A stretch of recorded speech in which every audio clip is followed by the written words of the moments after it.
오늘은 종료주일입니다. 예수님께서 십자가의 죽음을 하시고 예루살렘을 향하여 걸어가신 입성하신 날입니다. 어린 나귀를 타시고 예루살렘에 입성했습니다. 그 입성할 때 많은 사람들은 겉옷을 펴서 그 나귀 앞에, 예수님 앞에 펼쳤습니다. 그리고 종려나무 가지를 꺾어서 흔들면서 예루살렘에 입성하시는 예수님을 환영했었습니다. 이 종려나무 가지의 의미는 승리라고 하는 의미가 있습니다. 또한 아름다움이라고 하는 상징적인 의미가 있습니다. 사람들은 예수님께서 예루살렘에 입성하여 아름답게 승리해 주시기를 바랐던 것입니다. 이 종려나무 가지를 흔들며 이야기합니다. 호산나 다윗의 자손이여 찬송하리로다. 주의 이름으로 오시는 이여 가장 높은 곳에서 호산나라고 외쳤습니다. 이 구절에 있듯이 이들은 믿었습니다. 다윗의 자손된 예수님, 다윗이 속박된 나라를 해방하고 그 이스라엘 나라를 통일하였듯이 예수님이 가지신 그 능력, 죽은 자도 살리시는, 그리고 물리를 걸어가시고 폭풍을 잠잠케 하셨던 그 능력으로 그런 나라를 만들어 주시기를 원했었습니다. 그러나 예루살렘에 입성하신 예수님은 얼마 가지 않아서 십자가에서 돌아가시고 말았습니다. 저들의 그 희망, 그들은 일주일을 채 가지를 못하였습니다. 그들의 모든 소리는 허공에 사라져 버렸습니다. 왜 모든 소리는 허공에 사라져 버릴 수밖에 없었겠습니까? 사람들이 생각하는 세상은 왜 오지 않았을까요? 오늘 본문 겟세마네 동산에서 기도하시는 그 예수님의 모습에 그 답이 있습니다. 우리는 기도로 하면은 어떤 생각이 듭니까? 기도에 대한 정의를 우리는 어떻게 내리고 계십니까? 많은 사람은 기도는 하나님께 나의 소원을 아니고 그 소원을 응답받는 것을 기도라라고 많이들 생각합니다. 그런 것도 있는 것은 사실입니다. 그러나 기도의 참 본질은 그런 내용은 아닙니다. 기도는 내 것을 버리고 하나님의 말씀하시는 것을 듣는 것, 그 듣는 그 말씀대로 사는 것, 그게 바로 기도라고 하는 것입니다. 성경의 위대한 기도는 언제나 하나님의 그 음성을 듣는 데 있었습니다. 내 것을 아뢰는 데 있었지 않았습니다. 아브라함이 하나님의 음성을 듣고 그것을 실천하여서 갈대아 우르를 떠났을 때 그에게 하나님께서는 믿음의 장부가 되는, 믿음의 조상이 되는 그 은혜를 허락해 주셨던 것이죠. 그 스스로가 떠나려고 하지 않았습니다. 그는 안 떠나는 게 그의 소원이었죠. 그러나 하나님의 음성을 듣고 그것을 떠나는 것이 그의 기도고 응답이었습니다. 야곱이 하나님 앞에 참된 기도를 드릴 때가 있었습니다. 그때가 언제였습니까? 야복 강가에서 기도했을 때. 그때 있죠. 야복 강가에 왜 갔습니까? 자기의 기도의 제목을 관철시키러 야복 강가에 간 거죠. 그래서 자기의 기도를 관철시키려고 천사와 씨름하게 되는 거죠. 그 결과 어떻게 됐습니까? 대퇴골이 위골되었죠. 대퇴골이 위골됐다는 건 무엇입니까? 자기의 의지가 꺾였다는 거죠. 하나님이 너의 그 의지, 그 소원을 하나님이 꺾어버리신 거예요. 다른 말로 말하지 마라 라는 거예요. 말하지 마라. 말하지 않는 게 기도라는 거죠. 그리고 뭔 말을 하십니까? 하나님은 하나님이 말씀하십니다. 무슨 말을 했습니까? 더 이상 너는 야곱이라고 하지 마라. 움켜 잡는 자라고 하지 마라. 너는 이스라엘이 되어라. 이스라엘이 될 것이라는 거죠. 다른 말로 너의 소원을 잠잠케 하고 하나님의 음성을 듣는 자가 되었다는 거예요. 그게 이스라엘 승리자예요. 승리자. 다윗 왕은 기름 부음을 받았습니다. 왕이 될 줄 알았어요. 왜? 왕의 기름 부음을 받았으니까. 그런데 그때부터 쫓기기 시작하는 거예요. 사울 왕에게 쫓기기 시작합니다. 다윗의 기도가 무엇이었습니까? 하나님 왕시켜 주신다면, 기름 부어 주셨는데 왜 나는 도망다니는 신세가 되어야 됩니까? 이게 뭡니까? 왜 하나님 나를 버리시나이까? 그게 솔직한 간증. 왜 나를 버리시냐? 왕시켜 주신다 하셨고, 원수들이 다 왜 내 옆에 있습니까? 저 멀리 있는 거, 저 머리도 있지만 다 내 옆에 있는, 원수들이 다 내 옆에 있어요. 그게 그의 기도였어요. 그 원수들 다 쫓아내 주시고, 그죠? 이 고난 다 가져가시고, 그게 다윗의 늘 고백이에요. 시편의 고백이 다 그거예요. 나를 괴롭히는 자들은 다 저주받았으면 좋겠고, 그게 다윗의 솔직한 고백이죠. 그게 기도였죠. 언제나 다윗은 그 신세 한탄이었어요. 그거밖에 할 것이 없어요. 그러나 그 기도의 응답이 무엇이었습니까? 인생을 다 살고 다윗은 이 땅을 떠나면서 아들 솔로몬에게 이런 유언을 합니다. 열왕기상 2장 2절부터 3절에 내가 이제 세상 모든 사람이 가는 길로 가게 되었노니 너는 힘써 대장부가 되고, 솔로몬에게 한 가지 부탁하는데 그게 뭐냐면 대장부가 되어라는 거예요. 대장부. 그게 유언이에요. 그게 유언. 이 유언은 뭐예요? 기도하고 유언이고 한 거죠.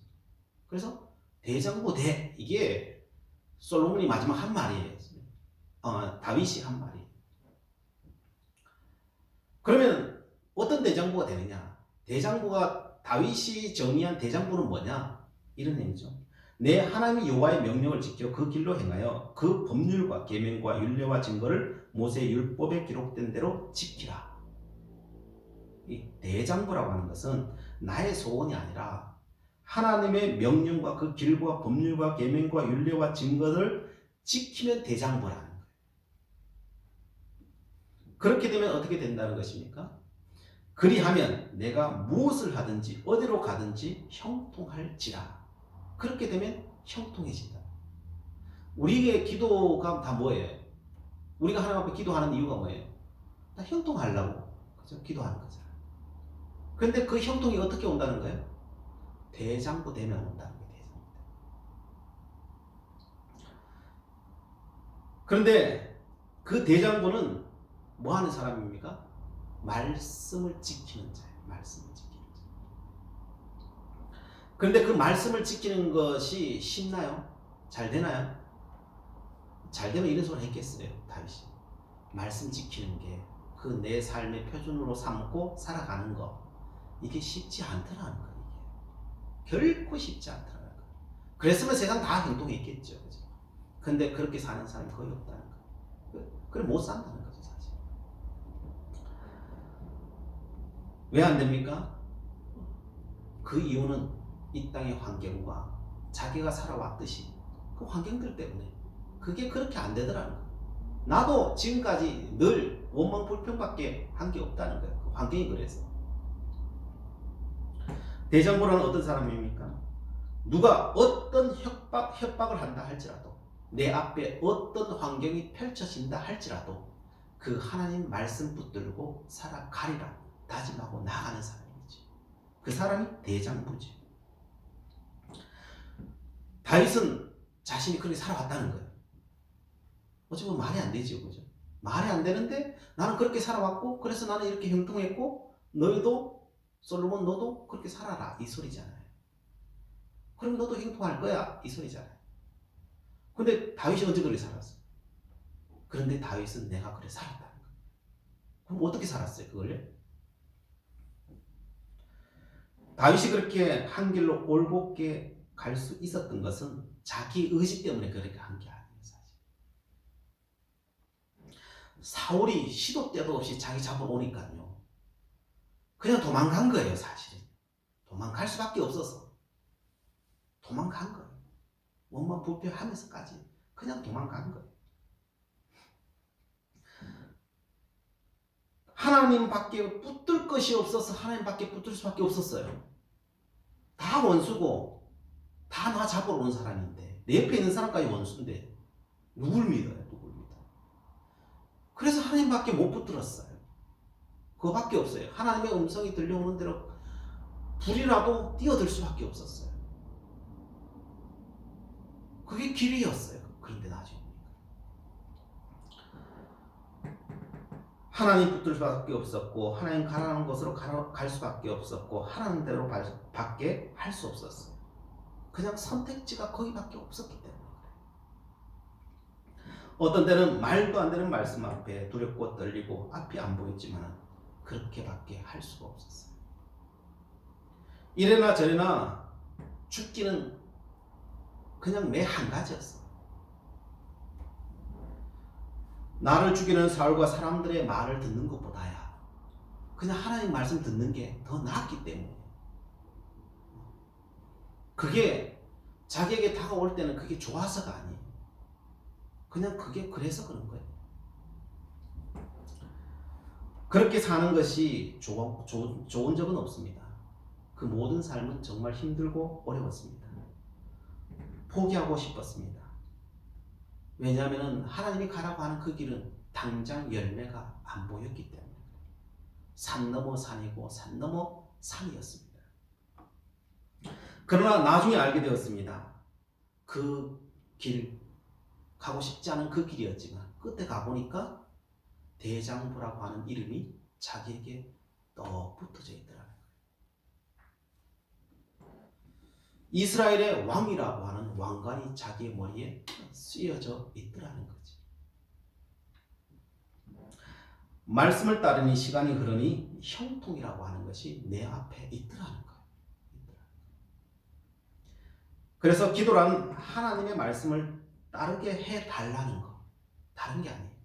하나님, 나는 가기도 싫고 내 앞에 보이는 것도 없고, 그런데 하나님, 내가 잘 모르지만은 내가 그 말씀, 하나님의 음성을 쫓아, 그 말씀을 쫓아 살아갈 수 있게 해주세요. 이 환경 피할 수 있게 해주세요 라고 하는 것밖에 없더라는 거예요. 그것이 다윗의 유언이에요. 솔로몬이 했던 유언입니다. 기도는 나의 기도의 제목을 버리고 아버지의 기도의 제목으로 바꾸는 것, 그게 기도라는 것. 말씀이 곧 기도라는 거예요. 말씀이 곧 기도. 오늘 겟세마네에서 예수님께서 마지막으로 하나님 앞에 기도를 드립니다. 이 기도는 어떤 기도를 드렸을까요? 매 마찬가지. 자신의 기도가 아니라 하나님의 기도로 바꾸는 것. 그게 예수님의 마지막 기도예요. 그러면 어떤 상황 속에서 어떤 모습으로 바뀌느냐, 이걸 살펴보면 또한 은혜를 나누기를 원합니다. 저는 이번 주간에 이 말씀을 묵상했습니다. 예수님께서 왜 겟세마네 동산에서 그렇게 괴로워하셨을까? 이걸 묵상했어요. 예수님은 잡히시기 전에 겟세마네 동산에서 이렇게 말씀하시고 기도하시고 사람들을 대우하셨어요. 어떻게 대우하셨냐? 오늘 본문 말씀 보면 33절에 심히 놀라시며 슬퍼하사, 겟세마네 동산에서 심히 놀라시며 슬퍼하셔요. 34절에는 내 마음이 심히 고민하여 죽게 되었으니 라고 되어 있고요. 35절에는 이때가 자기에게서 지나가기를 구하여, 이때가 빨리 지나갔으면 좋겠다, 이런 내용이죠. 36절에 아빠 아버지여, 아버지께서는 모든 것이 가능하오니 이 잔을 내게서 옮기시옵소서. 이 거부하는 기도다. 37절에 자고 있는 제자들을 보면서 서운해하시면서 말합니다. 시몬아, 자느냐? 내가 1시간도 깨어 있을 수 없더냐? 라고 하는 이야기를 하죠. 전에는 이런 일이 있어도 예수님께서 이렇게 반응을 안 하셨어요. 그런데 오늘은 이렇게 반응하죠. 이 겟세마네 동산에서 예수님의 모습은 죽음 앞에 그 한 인간의 그냥 고독과 절망과 두려움, 이건 거예요. 이게.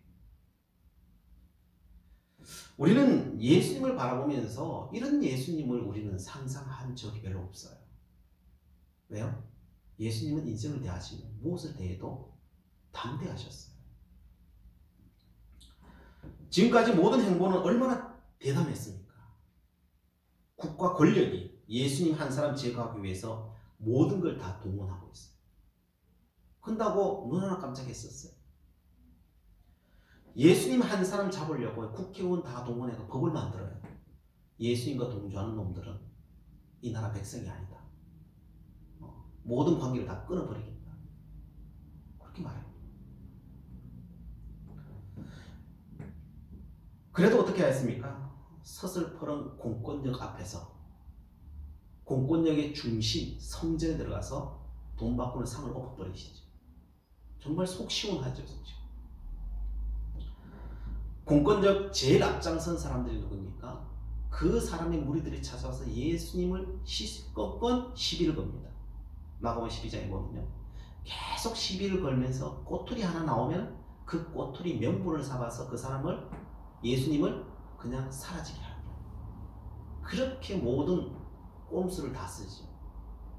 근데 어떻게 해요? 예수님이 가지신 하나님의 그 지혜로 그 모든 것을 그냥 다 넘어버리시는 거죠. 통쾌하죠. 예수님이 예루살렘에 올라오신 후에도 헬라 몇 사람이 찾아와서 이야기합니다. 예수님 그냥 망명하시죠. 망명하시죠. 근데 예수님은 거절하죠. 나의 사명이 있다. 정말 모든 순간에 예수님은 멋지신 분이에요. 담대한 분이에요. 그 예수님 앞에 거칠 것이 없었어요.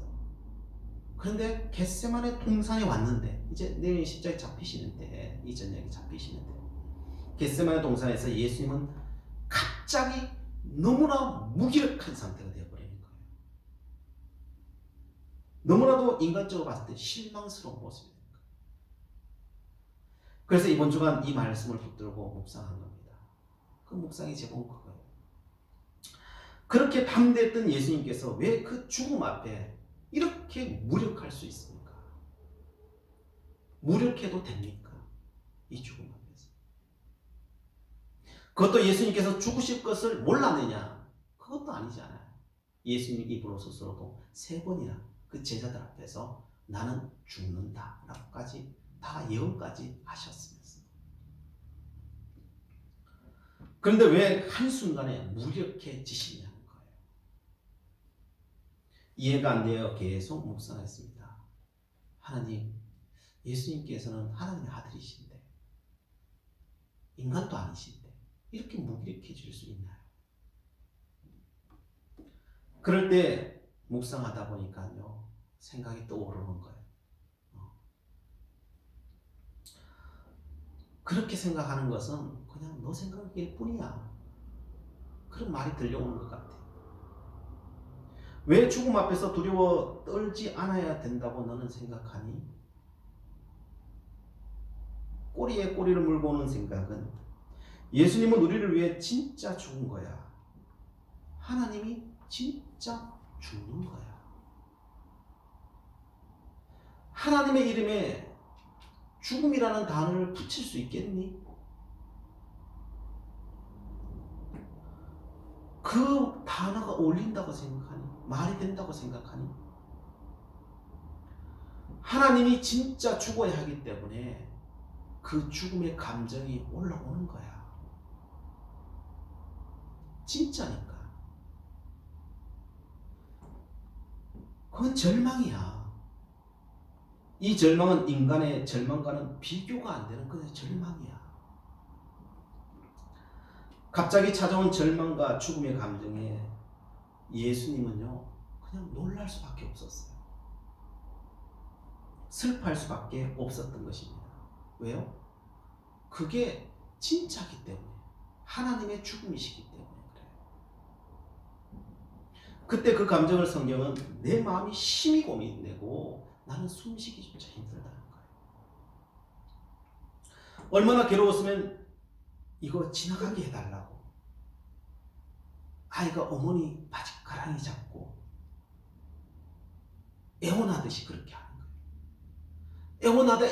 애원하다가 안 되니까 그냥 아빠에게 그냥 공손히 부탁도 해보는 거예요. 공손히 부탁. 아빠, 아버지는 무엇이든지 다 할 수 있잖아요. 하나님. 아버지는 다 할 수 있잖아요. 그래 이 잔을 내게서 옮기실 수 있잖아요. 그냥 부탁드려도 보는 거예요. 때도 써고 부탁도 드려요. 왜요?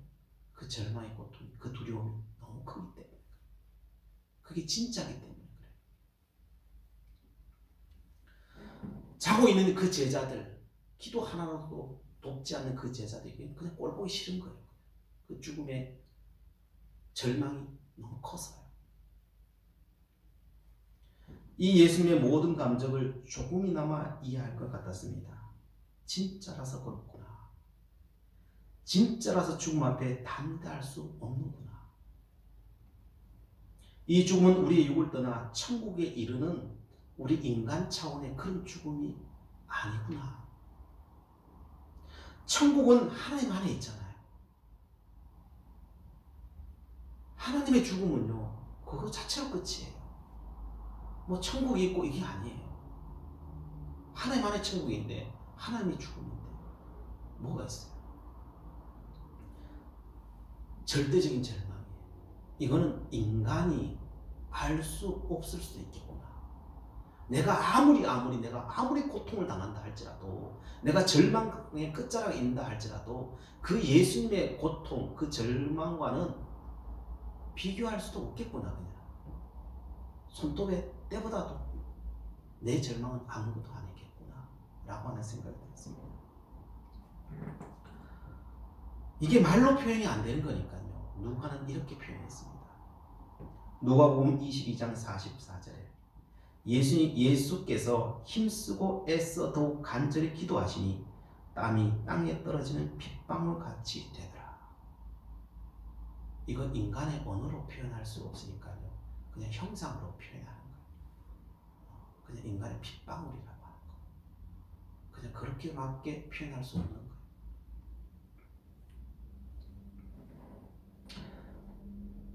예수님이 십자가 위에서 하나님을 향하여서 이렇게 부르짖습니다. 마태복음 27장 46절에 제90쯤에 예수께서 크게 소리질러 이르시되 엘리 엘리 라마 사막다니 하시니 이는 곧 나의 하나님 어찌하여 나를 버리셨나이까. 그냥 예수님이 느끼시는 거예요. 그냥 버림받음. 우리의 버림받으면 그냥 죽고 그 천국 가면 되는 건데 우리 희망이 있잖아요. 근데 예수님에게는 그런 희망조차도 없는 거예요.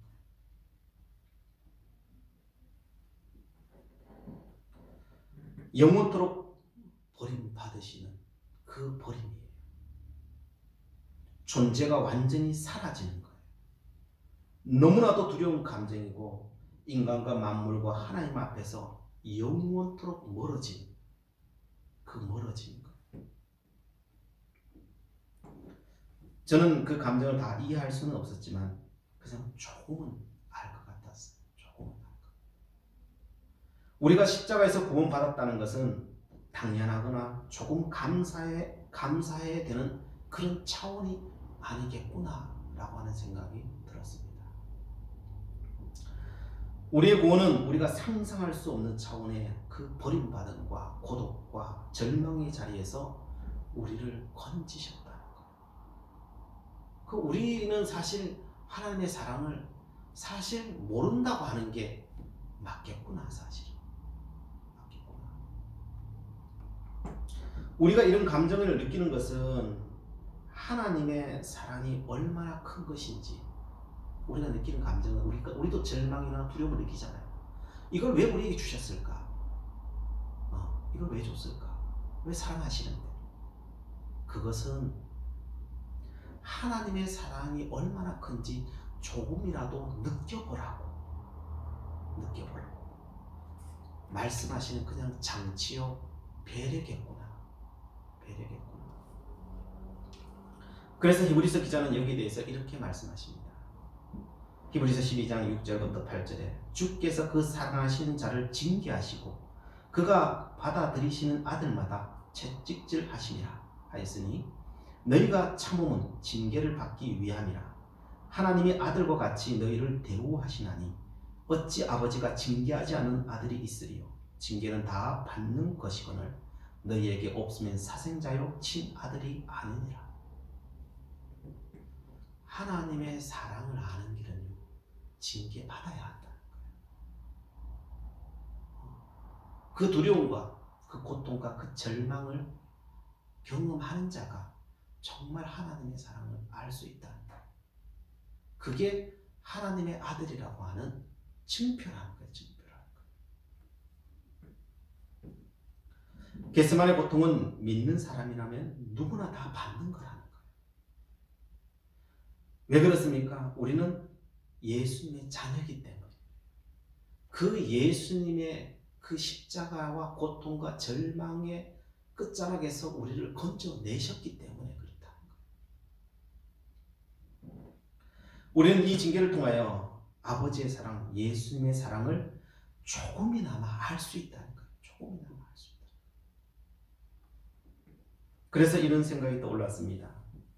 그래서 예수님의 십자가는 인간의 모든 죄악에서 건지실 수 있는 것이란다.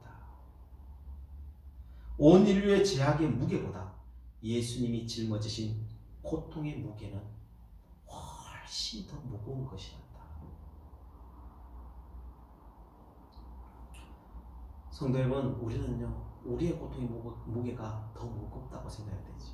온 인류의 모든 고통이 더 크다고 생각하는데 그 온 인류의 고통을 다 모은다 할지라도 그 예수님의 고통은 아무것도 아니에요.